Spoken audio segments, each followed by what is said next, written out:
Japan's cities are dotted with glowing sentinels, vending machines, found on nearly every street corner, tucked into alleys, lighting up quiet countryside roads. They hum softly through the night, ready to dispense a cold drink with the push of a button. For most people, they're symbols of convenience and trust. But in the summer of 1985, these familiar machines became something far more sinister. A series of poisonings swept across the country, seemingly at random. At least 12 people died. The common thread? Bottled drinks left beside vending machines, laced with a deadly herbicide.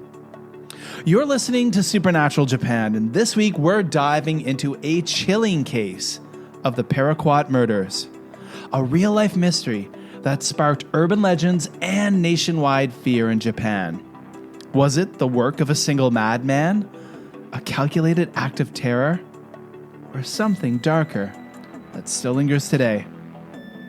Now, how many Supernatural Japan listeners have been to Japan? How many of you guys have happily purchased a drink from a vending machine? I know I certainly have a lot.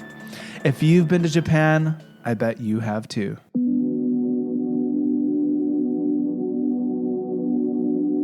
First, let's talk about the poison. Let's talk about Paraquat.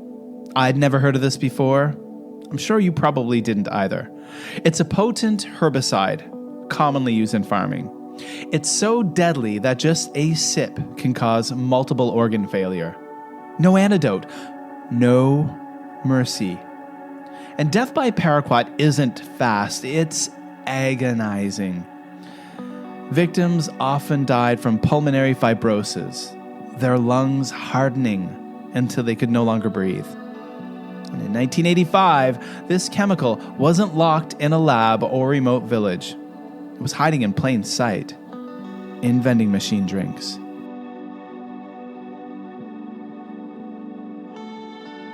The attacks began in April 1985 and continued into the fall. Across 15 prefectures, at least 12 people died, and more than 30 were poisoned. Here's how it worked. Someone would leave a bottle of soda, often Coke, sitting next to a vending machine. To a passerby, it looked like a forgotten purchase or maybe a random act of kindness. People would pick up the free drink, crack it open, and hours later collapse in agony. The killer, or killers, had gone to disturbing lengths. Some bottles were carefully resealed, hiding the tampering. Others were placed in an almost theatrical care, meant to tempt and to trick. The police were baffled. There were no fingerprints, no clear motive. The poisoning seemed random. Some theorized that it was a disgruntled ex-employee from a beverage company, and others feared it was a terrorist testing public vulnerability. But no one was ever caught. No one.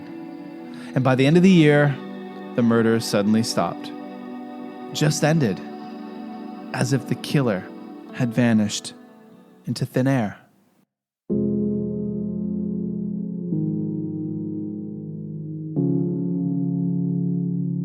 The impact was immediate and widespread.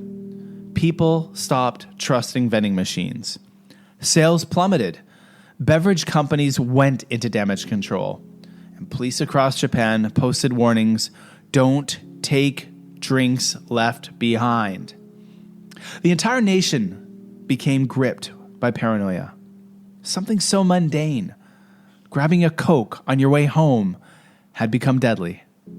And even today, if you talk to an older Japanese person about free drinks by vending machines, many will still remember 1985, and some won't touch a bottle unless it's fresh from the machine, unopened and sealed tight.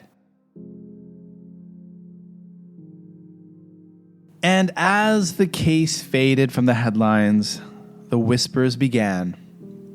They say trauma leaves a stain.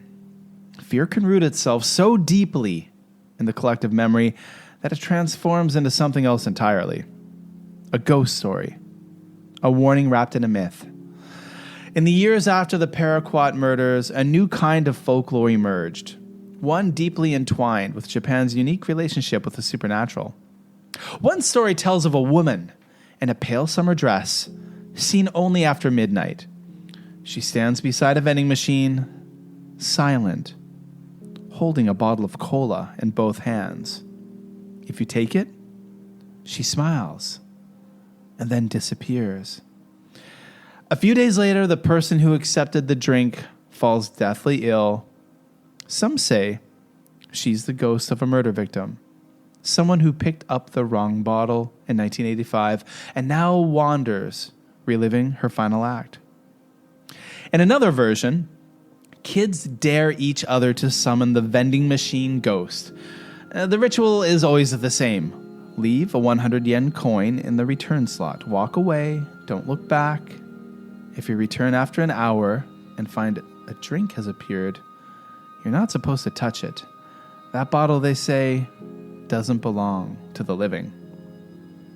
There's also a lesser-known tale from the Kansai region of an oji-san, an older man in work clothes who approaches people late at night and insists they take a free bottle of tea from his bag. Those who accept it are said to fall into endless nightmares, unable to wake for days, and when they do, they remember vending machines and someone watching them from the shadows. Yeah, I personally don't think it's the best idea to take bottles of anything from random oji-san at night, no matter where you are in Japan or anywhere else in the world. Now, even the vending machines themselves are rumored to be cursed in certain neighborhoods. Vending machines that always seem slightly out of order, that occasionally vend a drink even when no money has been inserted, and machines that glow faintly blue even when unplugged. Some Tokyo school kids swear that certain vending machines play sounds that no one else can hear. Faint whispering, like someone trying to speak from inside. Are these just stories? Maybe. Probably. But vending machines in Japan are more than just drink dispensers. They're icons of safety and routine. And when something violates that trust, the reaction is deep. It's primal and spiritual.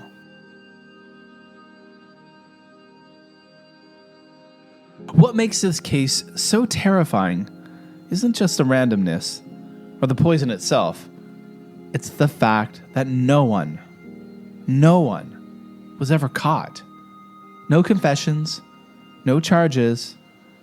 The statute of limitations expired in 2000. Whoever did it could still be out there, watching, waiting, or maybe long gone, leaving behind a legacy of fear and folklore. Some believe the killer died and that their guilt transformed into a restless spirit doomed to linger where the poisonings began. Others think the crimes opened a door, that acts of cruelty leave behind echoes. Places like vending machines, public, unguarded, impersonal, become ideal vessels for those echoes. So the next time you're walking through a quiet Tokyo alley or down a mountain road in Gifu, and you see a bottle left by a vending machine, sealed, chilled, and waiting. Supernatural Japan fans, would you pick it up?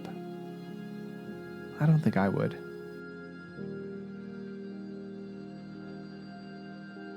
Well, thanks for joining me on this week's episode of Supernatural Japan. If you enjoyed the story, please follow and leave a review wherever you get your podcast. Hey, there's a lot of new listeners in the last couple of weeks, and I want to welcome you all. Thank you so much for joining me here on Supernatural Japan. It's great to have you on board. And if you're new here, of course, please leave a review wherever you do listen to the podcast. A 5-star one, of course. That's what I'd love. If you've ever enjoyed vending machines in Japan, tell us about it. Share some photos of vending machines with us on our social media. What are your favorite vending machine drinks in Japan? I absolutely love a good vending machine in Japan. And I have to admit that nothing beats a hot vending machine drink in a Japanese winter. such a great way to warm your hands. And personally, I really enjoy a nice can of hot onion soup when I'm waiting for a train in the wintertime to take me to work. Absolutely. They also make great hand warmers. You get those hot beverages, put them in your pockets, a can of coffee. Absolutely fantastic. So if you have any vending machine tales of your own or pictures you want to share, send them our way on supernaturaljapan@gmail.com. So I also ask you all to follow our social media if you want to see photos about the topic tonight, photos of vending machines, drinks and vending machines, any of the stories that we talk about on Supernatural Japan. Come on over and follow us on Instagram @Supernatural Japan. All of these links I talk about this evening are in the show notes below.